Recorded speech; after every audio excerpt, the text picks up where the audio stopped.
For the past 3 years, we have worked with educators to strengthen their practice and support better learning journeys.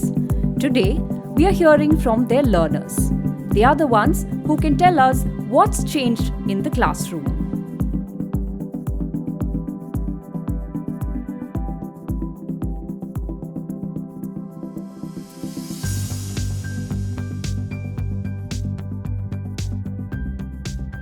ತುಂಬ ಇಷ್ಟಪಟ್ಟೆ ನಾನು ಈ ಫೀಲ್ಡ್ಗೆ ಬಂದಿದ್ದು.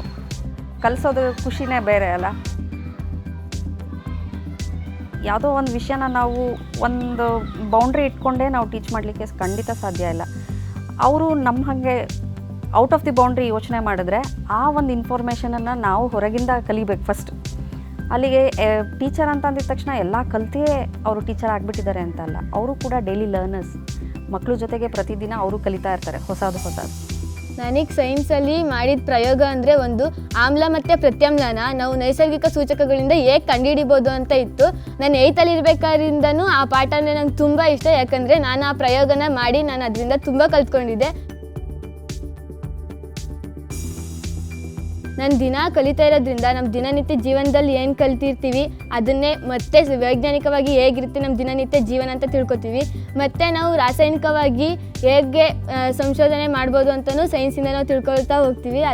ಅದರಲ್ಲಿ ಕಲಿಯೋದು ತುಂಬ ಇದೆ. ಅದಕ್ಕೋಸ್ಕರ ಸೈನ್ಸ್ ಕ್ಲಾಸ್ ಅಂದರೆ ನಂಗೆ ತುಂಬ interest.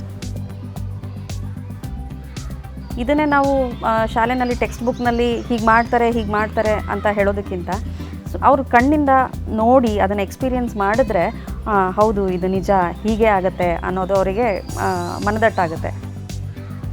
Through the Kantar Ecosystem Project, educators have built the skills to shape engaging classrooms that help learners build crucial skills like critical thinking, STEM skills, and the confidence to imagine their futures, along with essential coursework and curriculum. ಈ ಮೀಸಲಾತಿ ಅನ್ನುವಂಥ ಒಂದು ಪರಿಕಲ್ಪನೆ ಅಂತಕ್ಕಂಥದ್ದು ಏನಿದೆ, ಇದು ಬಹಳ ಹಿಂದಿಂದನೂ ಕೂಡ ಇದ್ರ ಬಗ್ಗೆ ಒಂದು ತಪ್ಪು ಕಲ್ಪನೆ ಇದೆ ಮಕ್ಕಳಲ್ಲಿ. ಆನಂತರ ಮಕ್ಕಳಲ್ಲಿ ಬೆಳೆಸಿದ್ದಾರೆ ಆ ಥರ. ಇದನ್ನು ಮಕ್ಕಳಿಗೆ ಕ್ಲಾಸ್ ರೂಮ್ನಲ್ಲಿ ಹೇಳ್ತಕ್ಕಂಥದ್ದು ಸ್ವಲ್ಪ ಇದು ನನಗೆ ಒಂಥರ ಚಾಲೆಂಜಿಂಗಾಗಿ ಅನ್ನಿಸ್ತು. ಒಂದು ಹೀಗೆ ಓದ್ತಾ ಇರುವಾಗ ಒಂದು ಸ್ಟೋರಿ ಇತ್ತು, ಇದನ್ನು ಯಾಕೆ ಒಂದು ಸರಿ ಇಂಪ್ಲಿಮೆಂಟ್ ಮಾಡಬಾರ್ದು ಅಂತೇಳಿ ಮಕ್ಕಳಿಗೆ ಒಂದು ಕ್ಲಾಸ್ ರೂಮ್ ಮಧ್ಯದಲ್ಲಿ ಅಂದರೆ ಈ ಸ್ಟೇಜ್ ಮೇಲೆ ಒಂದು ಬಕೆಟನ್ನು ಇಟ್ಟು ಅದರಲ್ಲಿ ಎಲ್ಲ ಪೇಪರನ್ನು ರೋಲ್ ಮಾಡಿ ಎಲ್ಲರಿಗೂ ಹಾಕೋದಕ್ಕೆ ಅವಕಾಶ ಮಾಡಿಕೊಟ್ಟಿದ್ದೆ ನಾನು. ಫಸ್ಟ್ ಬೆಂಚಲ್ಲಿರ್ತಕ್ಕಂಥ ವಿದ್ಯಾರ್ಥಿಗಳು ಆಲ್ಮೋಸ್ಟ್ 99% ಸಕ್ಸಸ್ ಆಗ್ತಾರೆ ಬಕೆಟಲ್ಲಿ ಹಾಕೋದಕ್ಕೆ. ಲಾಸ್ಟ್ ಬೆಂಚಲ್ಲಿ ಹಾಕೋದಕ್ಕೆ ಆಗಿಲ್ಲ. ಯಾಕೆ ಏನು ರೀಸನ್ ಅಂತ ಹೇಳಿದ್ರೆ, ಸರ್ ಡಿಸ್ಟೆನ್ಸ್ ಸರ್ ಅಂತೇಳಿ. ಡಿಸ್ಟೆನ್ಸ್ ಇದ್ರೆ ಏನಾಗ್ತದೆ ಅಂತೇಳಿ, ಇಲ್ಲ ಸರ್ ನಮಗೂ ಈಕ್ವಲಾಗಿ ಅದೇ ಫಸ್ಟ್ ಬೆಂಚಲ್ಲೇ ನಮಗೆ ಕೂರಿಸಿ ನಾವು ಹಾಕ್ತೀವಿ ಅಂತಂದರು. ಇಲ್ಲಿಗೆ ಎಲ್ಲರೂ ರೀಚ್ ಆಗಬೇಕು, ಹಿಂದೆ ಇರ್ತಕ್ಕಂಥವ್ರು ಕೂಡ ಇಲ್ಲಿಗೆ ಬಂದು ಸಮಾನ ಅವಕಾಶಗಳನ್ನು ಕೊಟ್ಟಾಗ ಏನಾಗ್ತದೆ, ನೀವು ಅಚೀವ್ಮೆಂಟ್ ಮಾಡೋದಕ್ಕೆ ಸಾಧ್ಯ ಆಗುತ್ತೆ ಅಂತೇಳಿ ಈ ಕಾನ್ಸೆಪ್ಟನ್ನು ಮಾಡಿದ್ವಿ. With these new skills, educators are moving from traditional methods of teaching to a more student-led approach. And the shift is clear. Learners feel empowered and are more engaged and curious. ಈ ನಮ್ಮ ವಿದ್ಯಾರ್ಥಿಗಳಲ್ಲಿ ಒಂದು thinking capacity ಹೆಚ್ಚಾಗ್ತಾ ಇದೆ.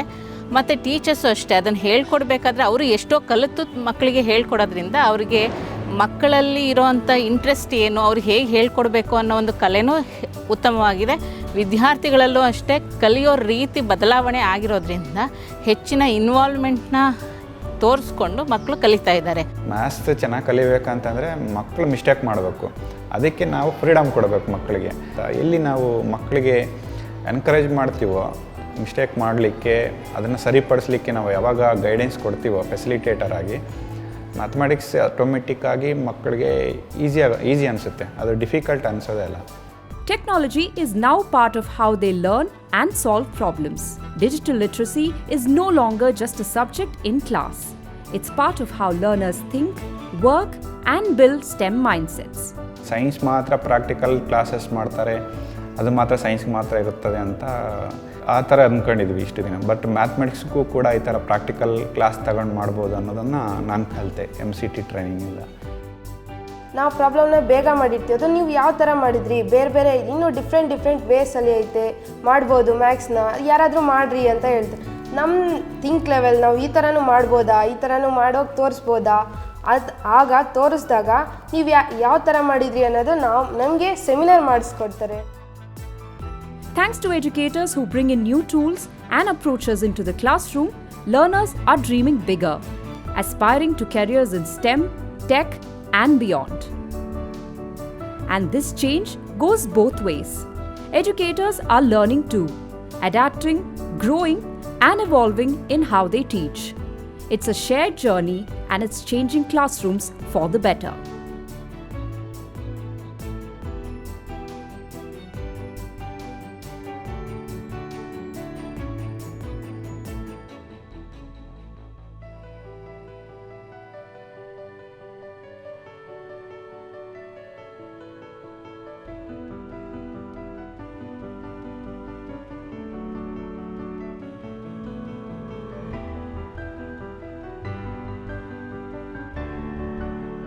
An education system is not where you only teach an academic curriculum. If you cannot bring that curiosity in a child, and even trying to ask questions and not be scared of the answer they will receive, having those spaces built is very important for their growth. And the most important role that somebody plays in this is a teacher.